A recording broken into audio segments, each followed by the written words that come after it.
mamayan at napaninirahan. Hello po, gandang umaga. Papasok po tayo ngayon dito sa may COMELEC para mag-file ng ating kandidatura. Kasama po na 10 senatorial balls pa ng taong bayan sa Senado. Marami pong salamat sa mga sumama sa amin at maghihintay sa amin hanggang makalabas kami. Makabayan is fielding 11 individuals who are known sectoral leaders in the 2025 senatorial race. They are Alliance of Concerned Teachers Representative Franz Castro, Gabriela Party List Representative Arlene Brosas, former Gabriela Party List Representative Liza Maza, Kilusang Mayo 1 Secretary General Jerome Adonis, and Bayan Muna Representative and bagong Alyansang Makabayan Chairperson Teddy Casino. Completing their senatorial bets are Pamalakaya Vice Chairperson Ronel Arambulo, Kilusang magbubukid ng Pilipinas Chairperson Danilo Ramos, pagkakaisa ng mga samahan ng Chipper at Operator Nationwide Chairman Modi Floranda, Urban Poor Group Kalipunan ng Damayang Mahihirap Member Mimi Doringo, Filipino Nurses United Secretary General Jocelyn Andamo, and Sandugo Movement of Moro and Indigenous Peoples for Self-Determination Co-Chairperson Amira Lidasan. Taong bayan, di panalo. Taong bayan, sa Senado. Taong bayan, bayan naman. Taong bayan, panalo ka dyan. Hello po, official na na kandidato si Teacher Franz Castro ng ACT Teachers Party List.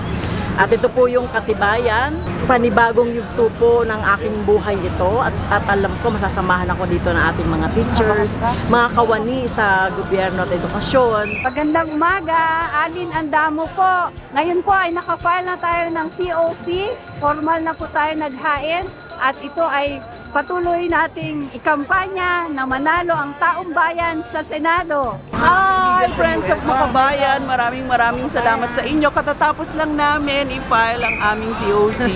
Samahan niyo po kami sa labang ito. Thank you. Para po sa ating mga kaibigan, sa Friends of Makabayan, maraming po salamat sa inyong suporta. Para naman po sa ating mga kababayan sa labas ng bansa, sa ating po mga OFW at migrants, ang inyong po mga interes, katulad sa ating mga OFW, natanggalin itong exactions, yung mga pambigat na sinilim, ganun din bigyan ng suporta, lalo na yung ating mga kababayan in distress. Lalo na ngayon sa Middle East, nandyan na yung gera. Ito nga ang programa ng Makabayan, itong Pambansa Demokratikong Programa, para hindi na kayo lalabas sapagkat ang trabaho kailangan ay ilikain dito mismo sa Pilipinas para hindi na po kayo lumakas ng bansa.